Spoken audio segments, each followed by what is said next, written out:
weeks ago I said that I would do a video with an overview of Otterhead house. What's good, what worked well, what was easy, what was hard, etc, etc. So here we are. Those of you who have been watching this series from the start will probably be a bit bored because I'll be going over the same stuff, but anyway, here we are. So obviously when we first came here, this garden was completely overgrown, to say the least. Couldn't even see that shed. I didn't even know it was there when I bought it, but this area has worked out really well. We've utilised the little shed down there. Yeah, worked really good.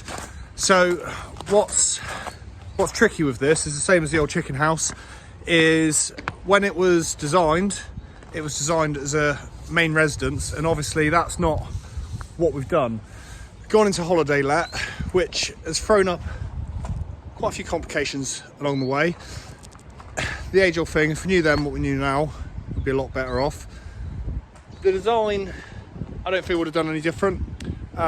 This was designed completely by myself and the artist, formerly known as Bakesy. We did have a little bit of help with a bit of consultancy with the planning for the extension. Planning, absolute nightmare. One of the most, the most stressful thing I've ever done in my life, and completely unnecessarily so. Our good friend Gareth Clifford at Taunton Dean Council took it upon himself to take over the case and just made it an absolute nightmare for 18 months. I nearly sent him the link to the Daily Telegraph saying that we won renovation of the year in the UK the other day, but I thought probably best not. This area out here, that's actually been created because we've gone into holiday let. The original concept was a little bit different, but not a million miles off. Car park area, that was always going to be what it was. The wildflower meadow down here, stick by that 100%. Either way, that works extremely well. We have, of course, lost the use of the front door because we've gone into holiday let, which I would have thought would have been a sacrifice, but actually not too bad at all. Kitchen area, what would I have done differently? Possibly not used brass worktops as a holiday let. Not worried about the wear and tear. They're super hard wearing. They do get a lot of watermarks, which you've got to mention to everyone because people kind of panic a bit. But it works well for holiday lets. It's different, it's quirky. People like it. Would have done a slightly different kitchen layout. Would have put second oven in, so you have two ovens. That was kind of already decided before we went and committed to holiday let. The utility room, this has turned out way better than I could have ever anticipated. This for me is probably actually one of my favourite rooms in the whole house. Things like these big sweeping curves. This is a bit compact here because you've obviously got a massive fridge freezer which is needed. But just all the angles and stuff in this room work out really cool. A little cupboard of horrors, as we called it, which actually turned out into a good little toilet. That works well. The decision that was made to dig out all the floors in here, it's a big job. It was no small undertaking. Categorically, absolutely, that was the best decision to make all the way through. Same with every property I've ever done. I'll have people saying to me things like the oak doors and linings, stuff like digging out the floors. If you come at it from a traditional property developer perspective, then you wouldn't do all that stuff. I just think do it as you want it done yourself, and then it always comes good because you know it's going to be decent and usable. One of my favourite rooms, the sitting room. That big beam works just absolutely brilliantly. I don't think I've seen one person come in here, see it for the first time, and not think it's original. So categorically, all the beams we've put in above the windows just gives it character, and people walk in and think that it's always been there. So this is the bottom bedroom, downstairs bedroom. this is an addition. So this was originally going to be a media room. So you've got the sitting room there. I don't like to have this TV as a focal point in the sitting room. So we're going to have this little back room. There was originally some stairs in the corner there. We're going to have that as a media room. So somewhere to stick the kids, put the widescreen TV, that sort of thing. This was an addition. This was actually thought of by Jess and Ash from Sleeps 12. They came up with some really good ideas.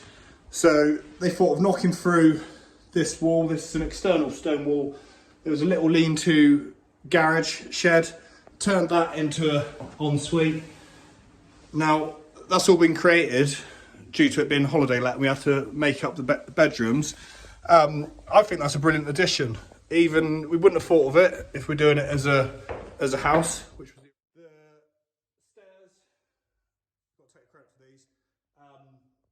Love these from the very start before we'd even purchased it. The idea was from the front door. You look through this kitchen and you see the stairs. These all light up at night as well, which is really smart. Nice little touch. They have shrunk a little bit, but then there's no way to stop that happening without having the wood sat there for, I don't know, well, it's air dried. You'd have to sit there for another 4 or 5 years probably. Bathrooms, again, it's all designed as a house. So if it was holiday let, I would have somehow put an ensuite in every room. That's what I do going forward for holiday lets. I give it every room its own bathroom. So there's things like that. Would I do it differently? Yes, I probably would. Hindsight is great. Next one we will know and we'll do it differently. Although that said, it does still work. The master bedroom where we are now, this is just, yeah, no brainer. Again, with holiday let, would you go to all this expense? Possibly not, but I think that's what gives this house the character that it has and makes us kind of stand out amongst the rest of it. This original concept was I wanted you to walk into the bedroom and it feel like a 5-star hotel with a bathroom. That's worked extremely well, no regrets on that. Little box room in there, so this box room is reasonable size double. Works well. This hallway, this was one big bedroom. Again, this is the original floor plan that we came up with when we first designed it, Catherine and I. We redesigned this house, I think it was over 10 times due to planning. They kept saying, no, you can't have a 2-story extension, etc., etc. So this is the original floor plan and it just works well. Again, you could have put a small ensuite in here. Would it have added value for a holiday let?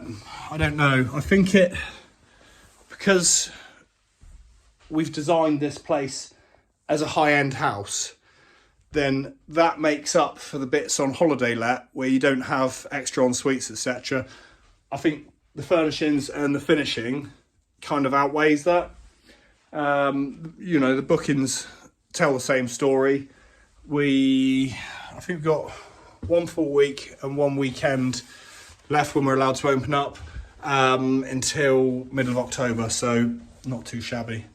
Anyway, that's my thoughts and feelings on the house. If you've got any thoughts and feelings, if they're the same or otherwise, love to hear from you. Hope everyone out there is having fun, staying safe, and see you next time. Bye.